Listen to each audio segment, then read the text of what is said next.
গুড়া করার জায়গা হইলো মুখ, পেট না, বুঝলেন? গুড়া করার জায়গা কোনটা?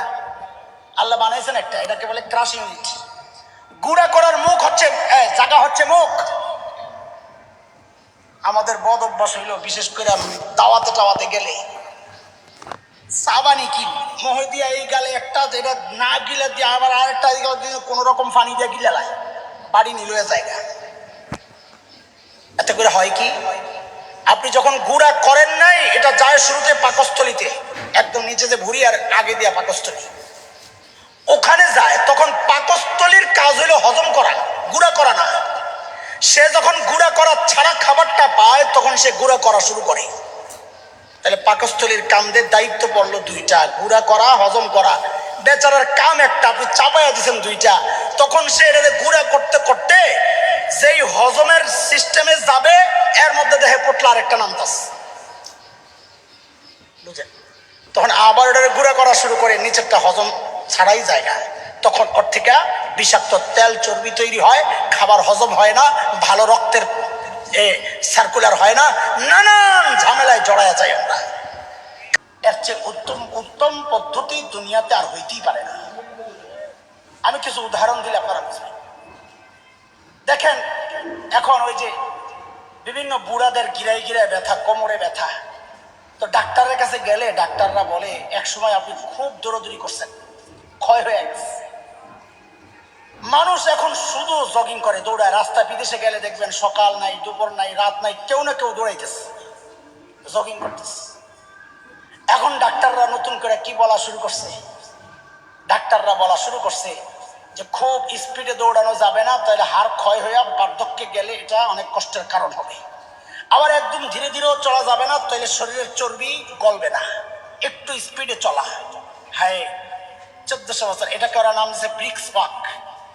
এই মধ্যম পন্থায় চলা, দৌড়ানো না আবার স্লো না, একটু স্পিডে হাঁটা।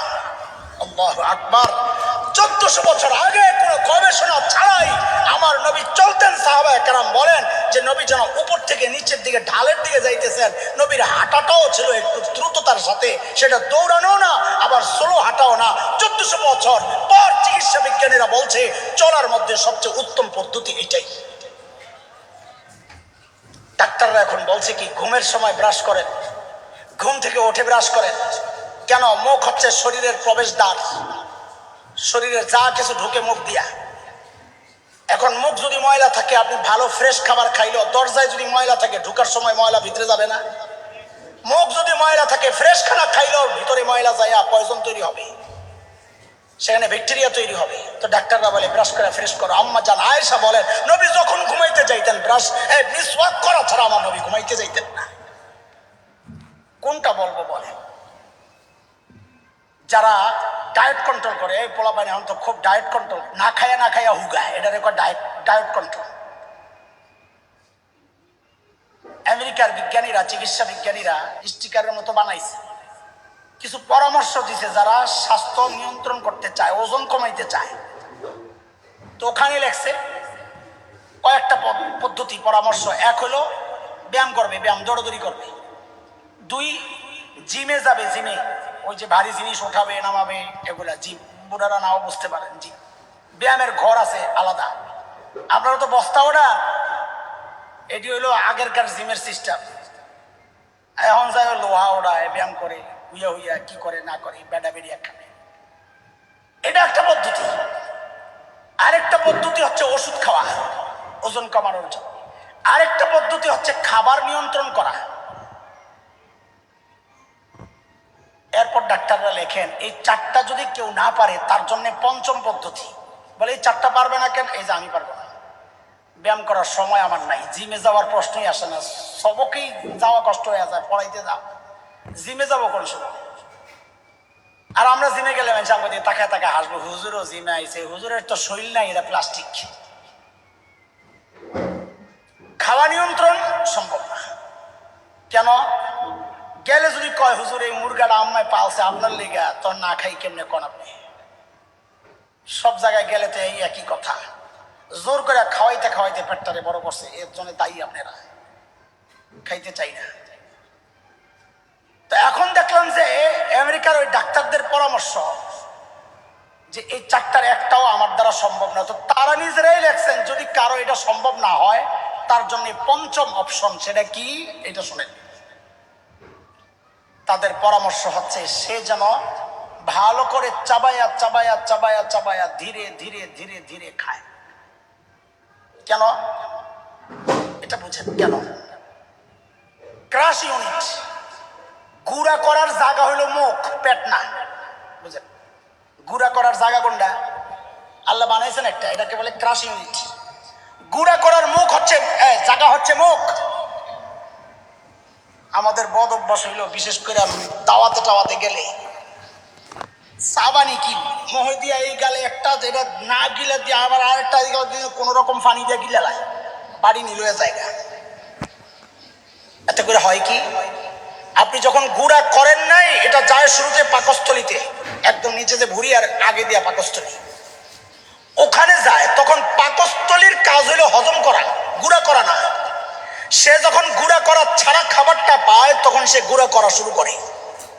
তাহলে পাকস্থলীর কামদের দায়িত্ব পড়লো দুইটা, গুঁড়া করা, হজম করা। বেচারার কাম একটা, আপনি চাপাইয়া দিচ্ছেন দুইটা।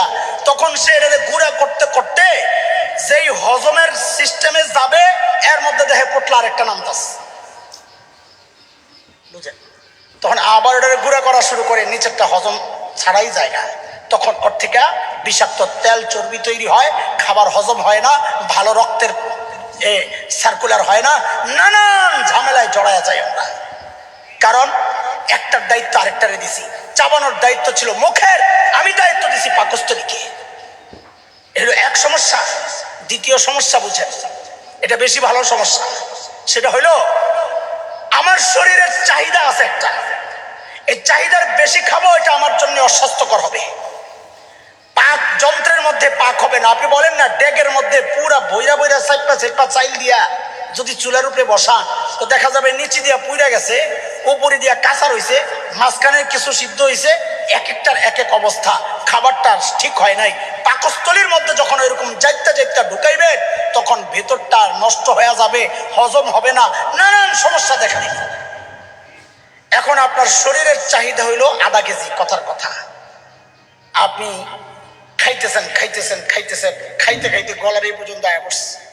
ডেক দেয় কি জন্য? গলার এই পর্যন্ত আয়া পড়ছে। নাক ডেকা ঘুমাইছে, পিঁপড়ার লাইন মুখের ভিতরে, কি লেগা পিঁপড়া খানার গন্ধ পাইছে, কাছাকাছি আছে, পিঁপড়া টেনে টেনে খানা বের করে, এই পর্যন্ত আয়া পড়ছে। ডাক্তাররা বলতেছে শরীরের চাহিদা পুরা হয়েছে, এই মেসেজটা ব্রেন থেকে আসতে 15 থেকে 20 মিনিট, 18 মিনিট হচ্ছে পারফেক্ট। মেসেজ আসে ব্রেন থেকে, ব্রেন মেসেজ পায় দুইটা নোটিশের মাধ্যমে। এক নোটিশ যায় পেটের থেকে, আরেক নোটিশ যায় চাপার থেকে। কয়টা সাবানি দিচ্ছেন এটা কাউন্ট হয় ব্রেনের মধ্যে। আল্লাহ ব্রেন বানাইছেন ওইরকম। এটা কয় সাবানি দিচ্ছেন, আপনার 100 সাবানি দরকার, আপনি 50 সাবাইয়া 1 কেজি খায়া লাইছেন, ব্রেন মেসেজ পায় নাই, কারণ সে এখনো 50 সাবানির অপেক্ষায় আছে।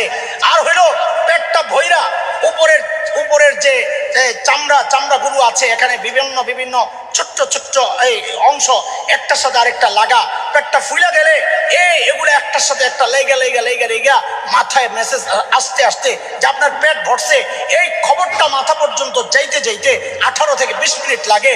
মাথায় মেসেজ গেলে মাথা ব্রেন তখন মেসেজ দেয় রুচির মধ্যে, এখানে একটা পানি বের হয় যে আর খাওয়া দরকার নাই, খাওয়া আর ভালো লাগবে না, তখন আপনি খাবার ছাড়বেন। কিন্তু 18 মিনিটে মেসেজ পাইতে পাইতে 10 মিনিটে আপনার খাওয়া না বসে, এই পর্যন্ত আপনি মেসেজ পাবেন কখন? বুঝতেছেন আমার কথা? একটু অন্য লাইনের কথা কইতেছে। এই যে সমস্যাগুলো আমাদের হচ্ছে কেন? দ্রুত খাওয়ার কারণে। ডাক্তাররা এই জন্য পরামর্শ দিছে ধীরে ধীরে খাবেন, ভালো করে চাবায়া চাবায়া খাবেন, তাহলে খাবার হজম হবে।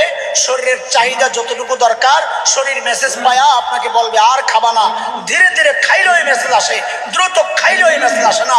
আরে এখন ডাক্তাররা গবেষণা করে এই সিস্টেম বের করছে, অথচ 1400 বছর আগে আমার নবী গবেষণা ছাড়াই খাইতেন, ধীরে ধীরে খাইতেন, ভালোভাবে চাবায়া খাইতেন। ওই জন্য বলছি সুন্নত কেন মানবো? জান্নাতে যাব শুধু এই জন্য না। সুন্নত কেন মানবো? আল্লাহকে মহব্বত করি প্রমাণ দেওয়ার জন্য, শুধু এই জন্য না। সুন্নত কেন মানবো? নবীকে মহব্বত করি শুধু এই জন্য না। সুন্নত এই জন্য মানবো কারণ এই কাজটা আমার নবী যেভাবে করেছেন এর চেয়ে উত্তম কোন পদ্ধতি হইতেই পারে না।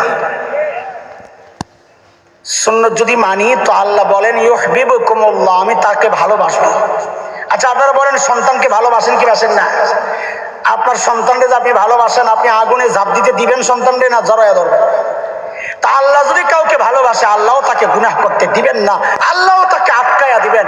এই জন্য বললাম কেউ যদি সুন্নতের জিন্দেগির প্র্যাকটিস করে, সবগুলো কাজ করার সময় চিন্তা করে এই কাজটা আমার নবী কিভাবে করেছেন, আল্লাহ তাকে গুনাহ থেকেও বাঁচাইয়া দিবেন। কেন? আল্লাহ ওই বান্দাকে ভালোবাসবেন। আল্লাহ তাআলা আমাদের গোটা জীবনকে সুন্নত দ্বারা সাজানোর তৌফিক দান করেন। আমিন বলেন, আমিন বলেন। আল্লাহ গোটা জীবন যে কোনো কাজ করার সময় চিন্তা করবো এই কাজটা আমার নবী কিভাবে করেছে। ঠিক আছে ইনশাআল্লাহ? তাইলে ইনশাআল্লাহ সুন্নতের জিন্দেগির প্র্যাকটিসও হবে, সাথে আল্লাহ আমাদেরকে গুনাহ থেকেও বাঁচাইয়া দিবেন ইনশাআল্লাহ। নামাজের আজান হবে এখন।